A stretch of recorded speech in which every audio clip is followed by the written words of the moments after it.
অহাকালে গৃহমন্ত্ৰী অমিত শ্বাহে পুৱা 10:50 বটদ্ৰৱা প্ৰকল্পৰ শুভ উদ্বোধন কৰিব আৰু আমি দেখুৱাইছোঁ বৰ্তমান গৃহমন্ত্ৰীগৰাকীক আদৰিবলৈ বৰ্তমান ইয়াত যি পূৰ্ণ প্ৰস্তুতি কৰা হৈছে আৰু শেষ আখৰা বৰ্তমান কৰি আছে যি আমি দেখুৱাইছোঁ এয়া বৰ্তমান সত্ৰীয়া নৃত্যই হওক বা যিসকলে ইয়াত গৃহমন্ত্ৰীগৰাকীক আদৰণি জনাব দবা আকাশ বজাই তেওঁলোকে সম্পূৰ্ণৰূপে ইয়াত প্ৰস্তুতি কৰি আছে আৰু এই সকলোখিনি যি দিশ পৰ্যবেক্ষণ কৰিছে মন্ত্ৰী পীযুষ হাজৰিকা, মন্ত্ৰী কেশৱ মহন্ত, বিধায়ক ৰূপক শৰ্মা, বিধায়ক জিতু গোস্বামী, দীপ্তিৰঞ্জন শৰ্মা সকলোৱে আহি পেলাই বৰ্তমান তেওঁলোকে ইয়াতে এই যিসমূহ প্ৰস্তুতি আছে সেইসমূহ পৰ্যবেক্ষণ কৰিছে আৰু আমি দেখুৱাইছোঁ বৰ্তমান ইয়াত যি এইটো হৈছে এয়া হৈছে যি প্ৰশাসনিক যিটো ভৱন সেইটো প্ৰশাসনিক ভৱন ইয়াত হ'ব। ঠিক আমি দেখুৱাইছোঁ যি মধ্যমণি বটদ্ৰৱা প্ৰকল্পৰ যি আৱিৰ্ভাৱ ক্ষেত্ৰৰ যি গুৰু আসন সেয়া গুৰু আসন ইয়াত বৰ্তমান সেয়া দেখুৱাইছোঁ আমি। একেদৰে আমি দেখুৱাইছোঁ এইভাগ হৈছে খোলৰ আৰ্হিত সংগ্ৰহালয়, যি সংগ্ৰহালয় বিভিন্ন গুৰুজনাৰ কৃষ্টিৰাজিক ইয়াত সংৰক্ষণ কৰা হৈছে সেইসমূহ ইয়াত ৰখা হ'ব।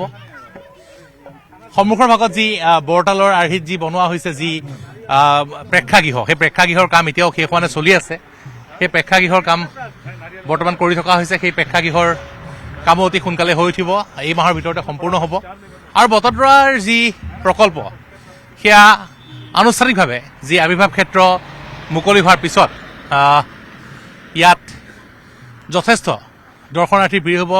যি ধৰ্মীয় পৰ্যটনৰ ক্ষেত্ৰখনত যথেষ্টখিনি আগবাঢ়ি যাব। আমি দেখুৱাইছোঁ এয়া বৰ্তমান যি বটদ্ৰৱা প্ৰকল্পৰ যি মাজে মাজে যি সুন্দৰ যি উদ্যান গঢ়ি তোলা হৈছে, অতি সুন্দৰ এক পৰিৱেশ আৰু এই পৰিৱেশে নিশ্চিতভাৱে বিভিন্ন দেশ বিদেশৰ যি পৰ্যটকক আকৰ্ষিত কৰিব।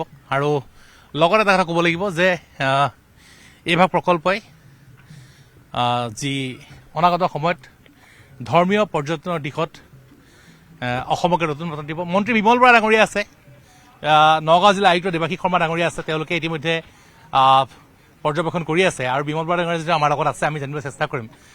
আপুনি যিহেতু সাংস্কৃতিক দপ্তৰৰ মন্ত্ৰী আৰু অসমৰ সংস্কৃতিৰ বাবে কিন্তু এক শুভবাৰ্তা কঢ়িয়াই আনিব আৰু অসমৰ পৰ্যটনৰ ক্ষেত্ৰখনক উপকৃত কৰিব আৰু গুৰুজনাৰ যি সৃষ্টিৰাজিক বিশ্বৰ বুকু চিনাকি কৰি দিয়াৰ এক বিৰল সুযোগ অসমীয়াই লাভ কৰিলে এই প্ৰকল্পৰ।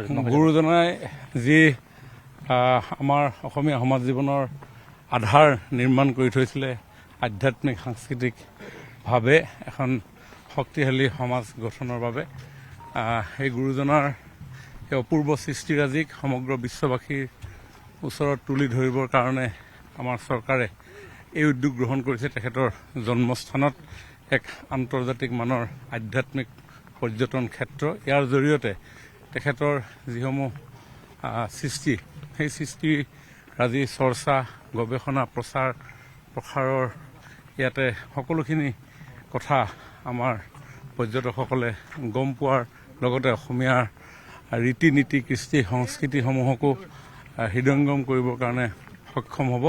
অহাকালিলৈ আমাৰ দেশৰ মাননীয় গৃহমন্ত্ৰী অমিত শ্বাহ ডাঙৰীয়াই এই ক্ষেত্ৰখন ৰাইজৰ হাতত অৰ্পণ কৰিব। মই ভাবোঁ এই স্বাভিমানৰ স্থান হিচাপে পৰিগণিত হ'ব অসমৰ সমাজ জীৱনৰ বাবে। আৰু কিছুদিন আগলৈকে কিন্তু যেতিয়া কংগ্ৰেছ চৰকাৰ কাৰ্যকাল আছিলে এইসমূহ স্থানখিনি বেদখলৰ কবলত আছিল।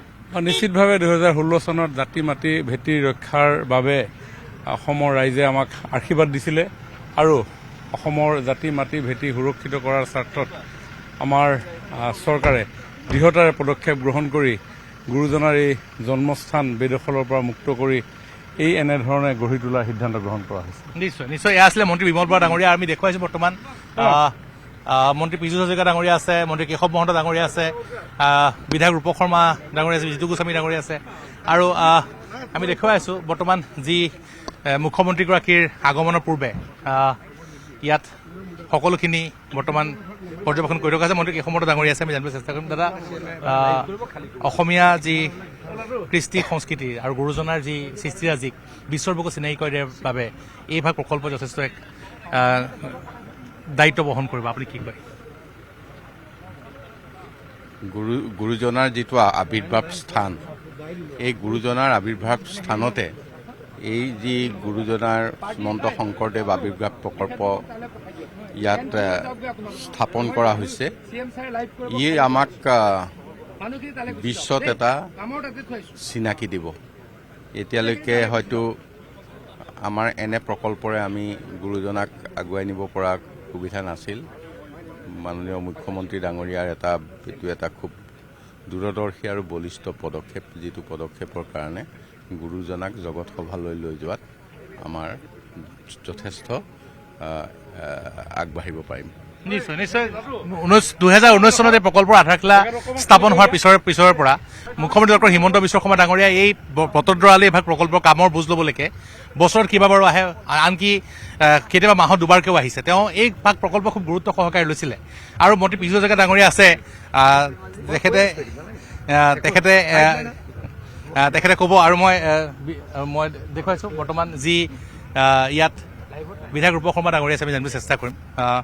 আজি যিহেতু আপুনি নগাঁও বটদ্ৰৱা যি সমষ্টি নতুনকৈ গঠন হৈছে, আৰু এইবোৰ যে ঠাই আগতে এটা সময়ত কিন্তু বেদখলৰ নাছিলে। সকলোৱে গম পায় যে এই গোটেই ঠাইটুকুৰা বেদখলৰ কবলত পৰিছিলে, আৰু এখন চৰকাৰে বিশেষকৈ সেই বেদখল উচ্ছেদ কৰি যিটো সুন্দৰ এটা চিন্তা কৰিলে যে গুৰুজনাৰ জন্মস্থান এই বটদ্ৰৱাত এটা সুন্দৰ প্ৰকল্প, য'ত দেখা পাইছে খোলঘৰ, তালঘৰ, নাটঘৰ, সুন্দৰ মণিকোট, এটা গুৰুজনাৰ সৃষ্টিসমূহ ইয়াত কিন্তু উপস্থাপন হৈছে।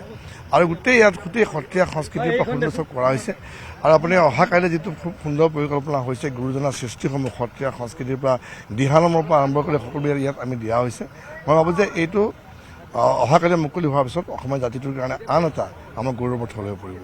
নিশ্চয় নিশ্চয়। আৰু নিশ্চিতভাৱে অহা কাইলৈৰ দিনটোত অসমৰ বাবে খুব অসমীয়াৰ বাবে আশাৰ এটা দিন। আৰু বটদ্ৰৱা প্ৰকল্পৰ মুকলি হোৱাৰ পিছতেই আমি দেখুৱাইছোঁ যি খোলৰ আৰ্হিত বনোৱা হৈছে, এইভাগ হ'ব সংগ্ৰহালয়। আৰু একেদৰে অডিটৰিয়াম আছে, যি প্ৰেক্ষাগৃহ তাৰ বৰতালৰ আৰ্হিত বনাই থকা হৈছে। কিছু লেহেম হৈছে সেইসমূহ কাম, যাৰ বাবে মুখ্যমন্ত্ৰীগৰাকী ক্ষুব্ধ হৈ পৰিছিলে, আৰু তেখেতে এইভাগ কামো অতি শীঘ্ৰেই এমাহৰ ভিতৰতে সম্পূৰ্ণ হৈ উঠিব। গতিকে নতুন বছৰত দৰ্শনাৰ্থীৰ বাবে সম্পূৰ্ণভাৱে মুকলি হ'ব এইভাগ প্ৰকল্প। আৰু কাইলৈ আনুষ্ঠানিকভাৱে গৃহমন্ত্ৰীগৰাকীয়ে এইভাগ প্ৰকল্প মুকলি কৰাৰ পিছতেই অসমৰ যি ৰাইজৰ এক দীৰ্ঘদিনীয়া যি দাবী আছিলে, গুৰুজনাৰ যি সৃষ্টি আজি সংৰক্ষণ কৰা, সেয়াও যেন পূৰণ হৈ উঠিব। আপুনি বিচৰা বাতৰি পাব কেৱল নিউজ 18 এপত। নিউজ 18 এপ ডাউনলোড কৰিবলৈ স্কেন কৰক এই QR কোড। গুগল প্লে ষ্টৰতো পাব এই নিউজ 18 এপ।